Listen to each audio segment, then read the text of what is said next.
बोंडअळीनं शेतकऱ्याचं प्रचंड मोठं नुकसान दरवर्षी केल्याचं दिसून आलं आहे। मागील 5-7 वर्षापासून हे नुकसान मोठ्या प्रमाणात झालं। बोंडअळीवर कसं नियंत्रण मिळावं असा मोठा प्रश्न शेतकऱ्यांना होता। मात्र पीकेव्ही आणि कृषी विभाग यांच्या संयुक्त विद्यमानं यवतमाळ जिल्ह्याच्या कळंब तालुक्यातील आष्टी या भागामध्ये 63 एकरवर हे पीबी नॉट्स लावलेले आहे। एक धागा लावलेला आहे आणि या धाग्यानं बोंडअळी नियंत्रणात आली आहे आणि तब्बल या भागातील 63 एकरवरच्या या संपूर्ण शेतामध्ये कपाशीवर बोंडअळी आली नाही आणि यामुळे शेतकऱ्यांचं लाखो रुपयाचं नुकसान टळलेलं आहे।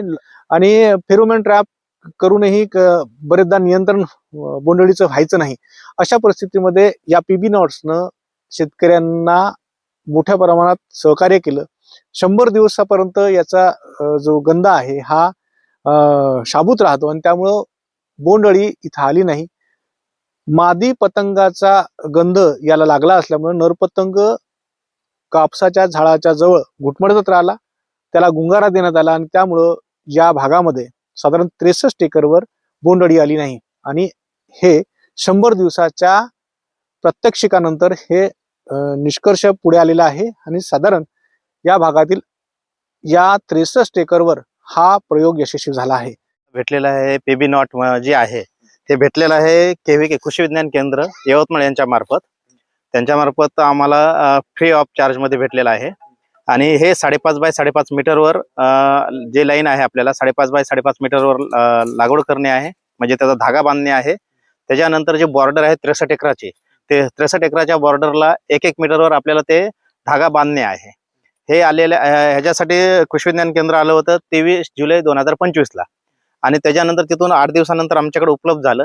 म्हणजे 1 ऑगस्ट ते रक्षाबंधनचा पिरियड जसं आपण राखी बांधतो तसं आपल्याला ह्या कापसाला हे राखी बांधलेली आहे आणि ह्याच्यामुळं जसं भाऊ बहिणीचं रक्षण करतंय तसा हा धागा ह्या कापसाचं रक्षण केलेलं आहे। आपल्याला एकही बोंडअळी दिसलेली नाहीये आणि आपल्याला ह्याच्यामुळं फायदा जास्त झालेला आहे। जे कामगंध सापळे म्हणजे फेरोमोन ट्रॅप जो आहे त्याच्याच प्रकार त्यातलाच आहे, पण कामगंध सापळे लूर असते आणि त्याचाच हा प्रकार आहे आणि त्यातला प्रकार ह्याचा जास्त 200 पटीनं आपल्या ह्याच्यात हे जो आहे गंध लावलेला आहे, ह्या गंधामुळे नर आणि मादीचं मिलन होत नाही। मादी ह्याला मादीचा गंध लावल्यामुळे नर ह्याच्याकडे आकर्षित होतो। आपल्या गावरानी भाषेत सांगायचं म्हणलं तरी नराला घुटमळत ठेवणे, म्हणजे त्याला इथल्या इथं घुटमळत ठेवणे, दुसरीकडे त्याचं मिलन न होऊ देणे आणि मादी दुसरीकडे जाते। त्याच्यामुळं इथं मिलन न झाल्यामुळं पुढची पिढी तयार न झालेली आहे। यावर्षी आम्ही प्रायोगिक तत्वावर जसं आता कृषी विज्ञान केंद्र यवतमाळ यांच्या अंतर्गत आम्हाला प्रायोगिक तत्वावर 63 एकरावर आपण एक पीबी नॉटचा आपण हे केलेला आहे, याच्यावर प्रयोग केलेला आहे। पण याला आपण साध्या भाषेत म्हणू की आपण याला रोग कामगंध सापळ्यासारखे जर असलं तर आपण गुलाबी बोंडअळीला रोधक असे धागे बांधलेले आहेत। या धाग्याचा जो पहिले जो होता आमचा सप्टेंबर-ऑक्टोबर मध्ये येणारी बोंडअळी होती, या वर्षी आम्हाला म्हणजे नाहीच्या प्रमाणात पाहायला भेटलेली आहे। या 63 एकराच्या जो आम्ही पूर्ण याला बंधन केलेलं आहे, याचे सीमालेखन पूर्ण करून ठेवलं आहे, तर सीमा बंधन केलेलं आहे। या सीमा बंधन मध्ये आम्हाला याच्यात एवढ्याही 63 याच्यावर आम्हाला गुलाबी बोंडअळी कुठे नाही असं आम्ही म्हणू शकतो। पूर्वी आमचा जो याच्यावर रासायनिक आम्ही पहिल्यांदा फवारणी करत होतो, कामगंध सापळे लावत होतो। त्या कामगंध सापळ्यात विषय असा होता की त्या याच्यातल्या ज्या कॅप्सूल मधले जे गंध होता हा काही प्रमाणात असायचा नसायचा, त्याच्यामुळे त्यांचं मिलन व्हायचंच। पण आता या याच्यात आम्ही शुअर झालो की बा याच्यात नाही, हे एक लावल्यावर इथे येणारा हा नर पतंग आहे हा इथंच घुटमळत राहील आणि याच्या समोर याचं प्रजनन होणार नाही। त्यामुळे आम्हाला याचा पासून बराचसा एक रिलीफ भेटलाय मला झालेला। इथं बदल त्यांचा खर्च एकरी कमीत कमी 15,000 रुपये त्यांचा वाचलेला आहे आणि फवारणीचा खर्च आणि स्प्रे वरल्या करण्याचा असा 15,000 एकरी जर खर्च काढला तर 63 गुणिले 15,000 जर कॅल्क्युलेशन काढलं तर तेवढा पैसा ह्या गावाचा वाचलेला आहे। आणि ह्याच्यामुळे जे शेजारचे पण गाव शेजारी सुद्धा कुठं बोंडअळी दिसलेली नाहीये। जे मेनला आहे इकडे धामणी आहे, मंगरूळ, तुळजापूर साईडला आहे, या चारही गावात कुठं बोंडअळी सध्या तरी दिसलेली नाहीये। टेक्निकली याच्यामध्ये गोशी प्लेअर म्हणून एक जसे लूर असते गोशी प्लेअर, तसे याच्यात गोशी प्लेअरचे एक गंध आहे, तो गंध लावला असल्यामुळं त्याच्याकडं नर पतंग अट्रॅक्ट होतो आणि नर पतंग अट्रॅक्ट झाल्यामुळे त्यांचं मिलन होत नाही। हा सगळ्यात म्हणजे ह्या धाग्याचं मेन आहे की त्याला मिलन त्याचं होऊ न देणे, म्हणजे घुटमळत ठेवणे। त्यांच्या मिलनात डिस्टर्ब झालं म्हणजे त्यांच्यात आपल्या भाषेत अडचण किंवा घुटमळ ठेवल्यामुळं त्यांना मिलन न झाल्यामुळं त्यांचा बोंडअळी आली नाही आणि त्यांनी अंडे टाकले नाही. अंडे नाही टाकल्यामुळं पुढची पिढी तयार नाही झाली. किती शेतकरी आहे 63 एकरावर? 63 एकरात 18 शेतकरी आहेत. 18 शेतकऱ्यांनी हे लावलं. 18 शेतकऱ्यांना हे फायदा झालेला आहे. आणि 18 शेतकऱ्याच्या बाजूला जे आहेत चारही गावामध्ये कुठं बोंडअळी अजून तरी दिसली नाहीये. मी पहिले पारंपरिक पद्धतीने करायचो, बोंडअळी यायची त्यामध्ये.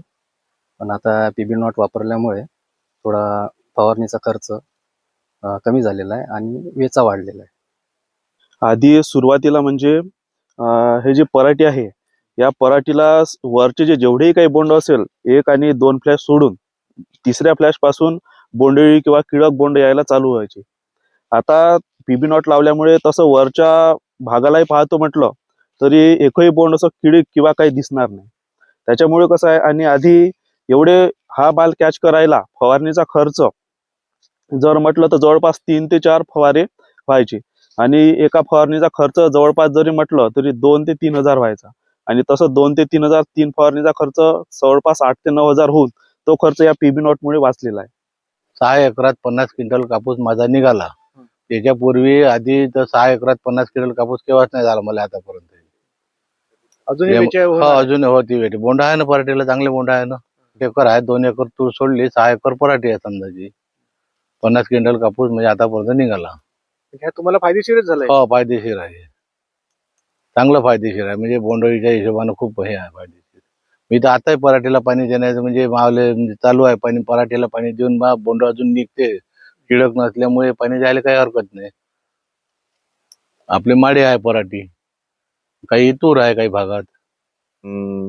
कृषी विज्ञान केंद्र यवतमाळ आणि महाराष्ट्र शासन कृषी विभागाच्या माध्यमातून हा जो पीबी नॉटचा एक आपण कार्यक्रम म्हणजे प्रायोगिक तत्वावर यावर्षी घेतला आहे. शेतकरी आता आपण सचिन दत्तात्रय कुपडे यांच्या शेतामध्ये उभा आहे, मौजे आष्टे येथे. मला मी एक सांगू इच्छितो की आपण ज्यावेळेस 17-18 मध्ये गुलाबी बोंडअळीचा प्रकोप झाला त्यावेळेस म्हणजे जे भेटल ते औषध कीड नियंत्रण करण्यासाठी शेतकऱ्यांनी वापरलं. त्याच्यामध्ये आमच्या कृषी विभागाच्या जर समजा हिशोबाने जर सांगत तर लेबल क्लेम नसलेले, रिकमेंडेड नसलेले सुद्धा शेतकऱ्यांनी फवारणी केली गुलाबी बोंडअळीच्या नियंत्रणासाठी. आणि त्याच्यावर गुलाबी बोंडअळीसाठी फेरोमोन ट्रॅप आपण जे वापरत होतो, तर फेरोमोन ट्रॅप वापरण्याची थोडीशी पद्धत कशी आहे का, थोडीशी म्हणजे एक थोडीशी त्रासदायक कशी आहे की जर समजा झाडाची उंची वाढली तर त्याचा समजा त्याला सरकवावं लागते, वर सरकवत नाही लागतं झाडाच्या उंचीने. आणि दुसरी गोष्ट म्हणजे का त्याच्यामध्ये जे आपण लूर्स वापरतो ज्याच्यामुळे मादीचा गंध असतो, ती लूर सुद्धा त्याची समजा काही व्हॅलिडिटी असते, कोणाची 15 दिवसाची असते, कोणाची महिन्याची असते, 1.5 महिन्याची असते. त्याच्यामुळे थोडं हे त्रासदायक आहे. पण हा जो आता प्रायोगिक प्रयोग आपण घेतला आहे आणि असं दिसून आलं का आतापर्यंत या क्षेत्रावर ज्या क्षेत्रावर आपण हे पीबी नॉट धागे बांधलेले आहे त्याच्यावर कोणत्याही प्रकारचा गुलाबी बोंडअळीचा प्रकोप झाला नाही. आणि एक वेळा जर बांधलं समजा तर त्याला पुन्हा काही जसं फेरोमोन ट्रॅपच्या लूर सारखं बदलावाचं कारण नाही. आणि फवारणीचा जर हिशोब केला उत्पादन खर्चात समजा आपला थोडा म्हणजे बऱ्यापैकी कमी झाला. साधारण समजा आपण गुलाबी बोंडअळीसाठी जो आपण खर्च करतो, बाकी आपण तर फवारणी तर आपल्याला मारावंच लागते, समजा तुडतुडे आहे, मावा आहे, रसशोषक किडीसाठी. पण जे गुलाबी बोंडअळीमुळे जे नुकसान होतं तर त्याचा साधारणतः आपण इन ॲव्हरेज मध्ये हिशोब केला तर एकरी 10,000 जरी आपण खर्च पकडला तर साधारणतः या 65 एकर क्षेत्रावर साधारणतः 6,30,000 रुपये आपला खर्च नक्कीच वाचलेला आहे. जसं आता आपण एकरी जर आपण पाहतो म्हटलं तर 5 मीटर बाय 5 मीटरवर आपल्याला हे लावायचे आहे. आणि याचं एक शेताचं बंधन म्हणून 1 मीटरला पूर्ण आपण बंधन करायचं आहे. ते 7 झाडं सोडून म्हणजे 7 त्रिक 21 फुटावर आपण घेऊ शकतो. आणि याच्या मधातलं अंतर हे 15 बाय 15चं घेतलंय. चा जो याच्यावर रासायनिक आम्ही पहिल्यांदा फवारणी करत होतो, कामगंध सापळे लावत होतो. त्या कामगंध सापळ्यात विषय असा होता की त्या याच्यातल्या ज्या कॅप्सूल मधले जे गंध होता हा काही प्रमाणात असायचा नसायचा, त्याच्यामुळे त्यांचं मिलन व्हायचंच. पण आता या याच्यात आम्ही शुअर झालो की बा याच्यात नाही, हे एक लावल्यावर इथे येणारा हा नर पतंग आहे हा इथंच घुटमळत राहील आणि याच्या समोर याचं प्रजनन होणार नाही. त्यामुळे आम्हाला याच्यापासून बराचसा एक रिलीफ भेटलाय. म्हणजे बोंडअळी जे येत ते नियंत्रणात आली. बोंडचं आलंच नाही, सडलं नाही, बोंड सडलंच नाही. आणि इथे तुम्ही पाहत असाल आता अजूनही कोण्याच प्रमाणात अशी बोंडअळी नाही आहे इथे. म्हणजे तुमचा खर्च वाचला. आमचा खर्च वाचला.